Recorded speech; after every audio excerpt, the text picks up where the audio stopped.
जय Shri Krishna, Radhe Govind. Welcome back to Kanhamrit. तो आज मैं आप लोगों को भगवान श्री कृष्ण की एक ऐसी लीला सुनाने जा रही हूँ जिसे सुनकर भी आप लोगों को बहुत ही आनंद प्राप्त होगा। जब मैंने ये लीला सुनी थी तब मुझे भी बहुत ही आनंद प्राप्त हुआ था।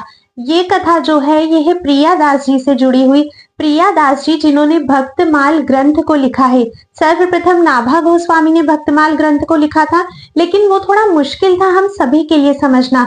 फिर उनके शिष्य प्रिया दास जी ने इसे बहुत ही सरल शब्दों में हम सभी के लिए प्रस्तुत किया है और उन्हीं से जुड़ी एक बहुत ही रोचक कथा आज मैं आपको सुनाने जा रही हूँ। तो आप इस कथा को एंड तक अवश्य ही देखिएगा। चलो जल्दी से शुरू करते हैं। तो नाभा गोस्वामी जी ने प्रिया दास जी को ये आज्ञा करी थी कि उन्हें भक्तमाल ग्रंथ का प्रचार करना है और भक्तों की कथा को जन जन तक पहुंचाना है। तो प्रिया दास जी इसी काम में लगे हुए थे। एक समय की बात है जब प्रिया दास जी ब्रज 84 कोस की परिक्रमा कर रहे थे।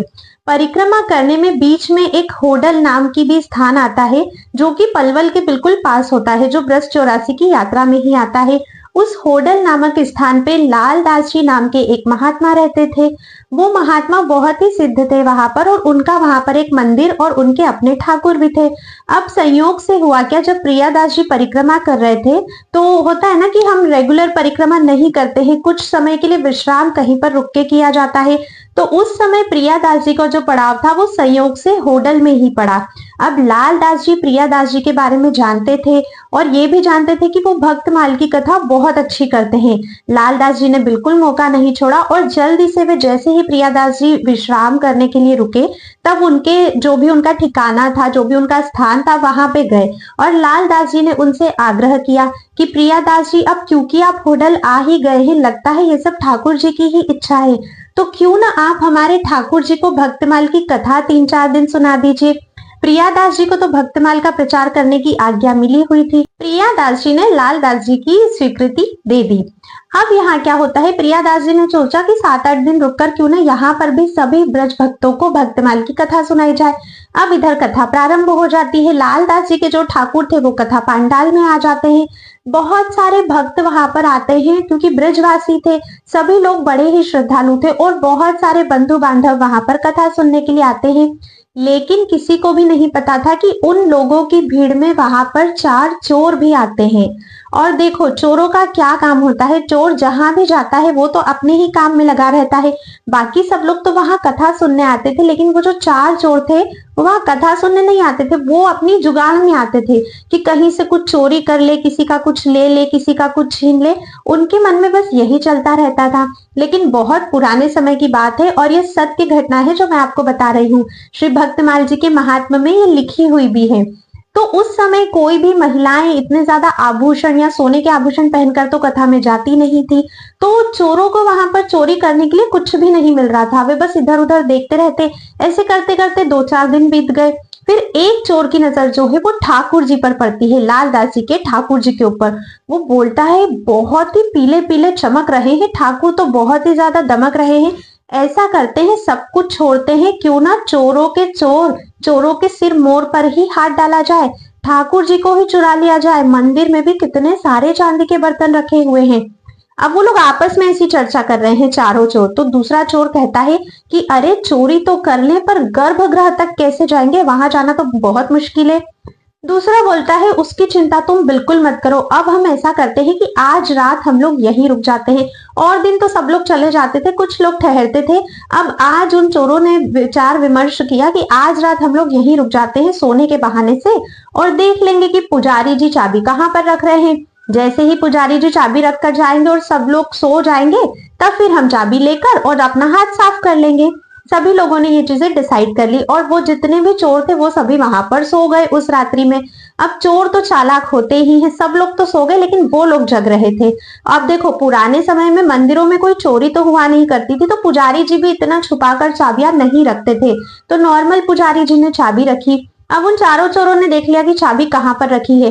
अब सब लोग सो गए। जो कुछ भक्त वहां पर रुकते थे, जो काफी दूर से भी आए थे, तो वो लोग वहीं पर विश्राम करते थे, वो सब भी सो गए।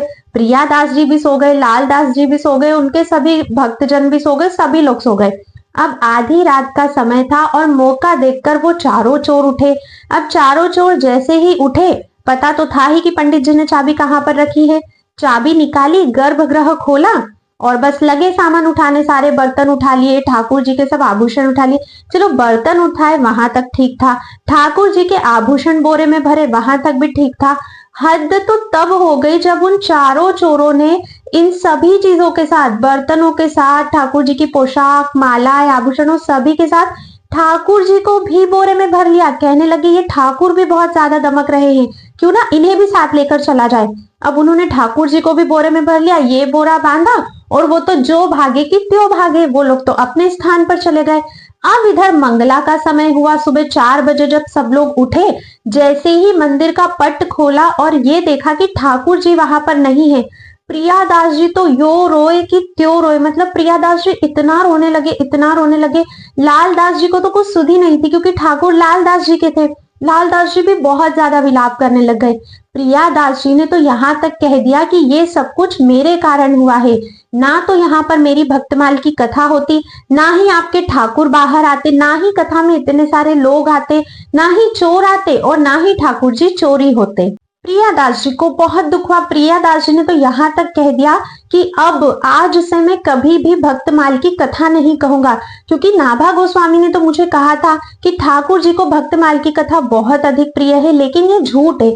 अगर ठाकुर जी को भक्तमाल की कथा इतनी ही प्रिय होती तो चोरों के साथ क्यों चले जाते। अच्छा, प्रियादास जी ये नहीं कह रहे कि चोर चुरा के ले गए, क्या कह रहे हैं कि इनको भी भला कोई चुरा सकता है, ये चोरों के सिर मोर है, सबसे बड़े ये चोर है, क्या इनको कोई चुरा सकता है। ये अपने मन से चोरों के साथ गए हैं, इन्हें भक्तमाल की कथा प्रिय नहीं लगी, तो आज से ना तो मैं कथा कहूंगा, ना ही कुछ खाऊंगा, ना ही कुछ पीऊंगा, अनशन करूंगा। और वैसे भी ठाकुर जी नहीं है तो भूख तो लगेगा ही नहीं, तो भूखे प्यासे रहेंगे और यहीं पर प्राण त्याग देंगे। प्रियादास जी ने इतना कह दिया और कहकर वो चलने लगे। लालदास जी तो विलाप कर ही रहे थे। लालदास जी ने प्रियादास जी के पैर पकड़ लिए कि नहीं नहीं, ठाकुर जी तो मुझे छोड़कर चले ही गए हैं, पर अगर संत भी चले जाएंगे तो मुझ अधम का क्या होगा, कृपा कर आप ना जाइए।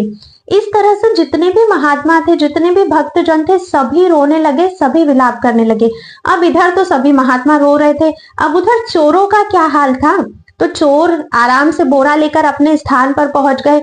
बोरा खोला, ठाकुर जी को उठाकर कहीं पर विराजमान कर दिया, सारे आभूषण, गहने, पोशाक सब कुछ निकाला और बहुत खुश हुए। अब क्योंकि रात भर के जग रहे थे तो उन चोरों को भूख भी लगी थी। जैसे तैसे कुछ व्यवस्था करी खाने पीने की और खाया पिया। और अब चारों, क्योंकि रात के जगे हुए थे, नींद भी बहुत आ रही थी, खा भी लिया, अब तो सबने पेट भी भर गया। चारों चोर सोने के लिए चले गए।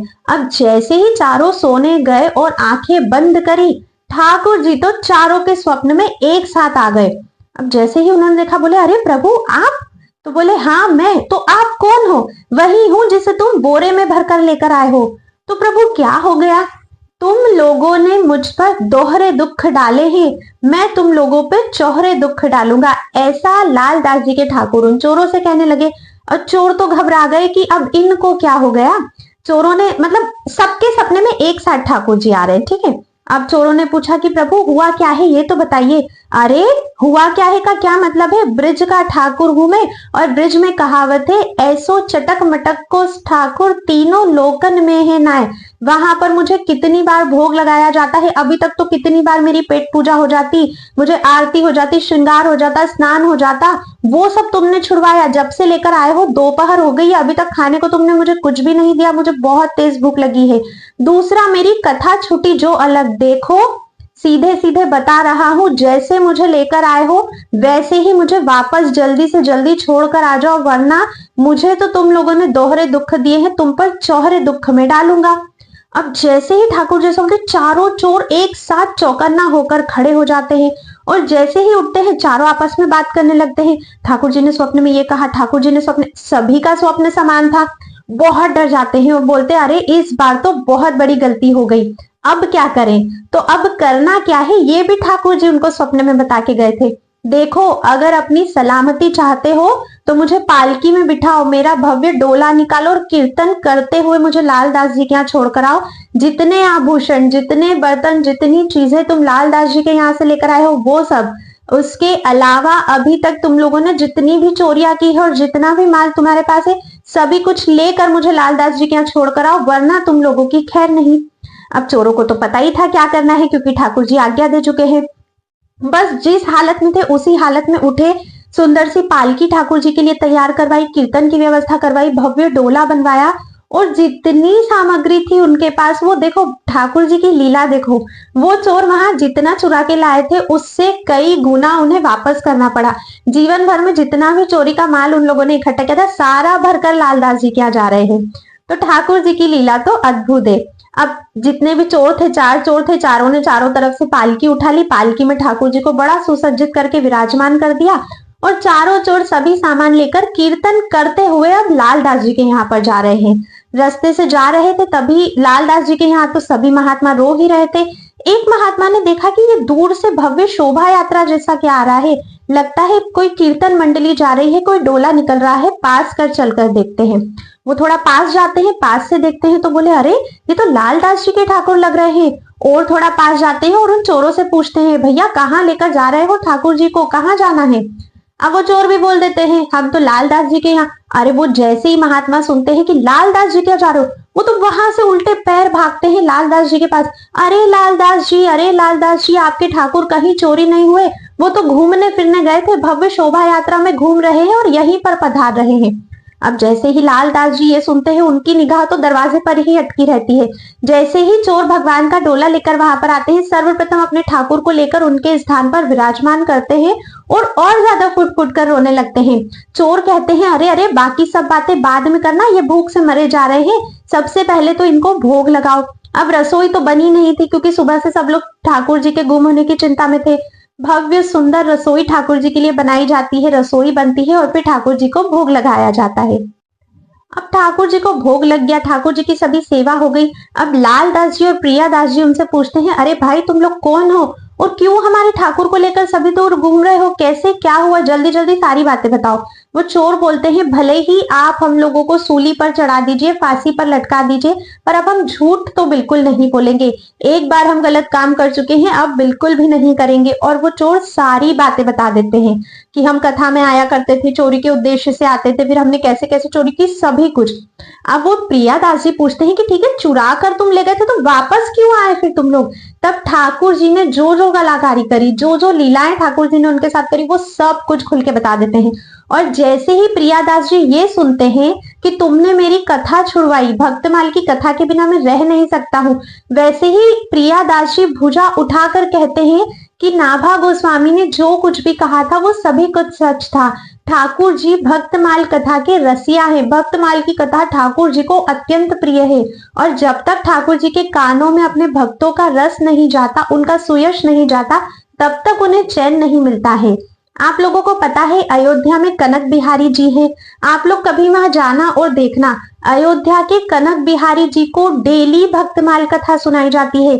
बिना भक्तमाल कथा सुनाए कनक बिहारी जी का शयन नहीं किया जाता है।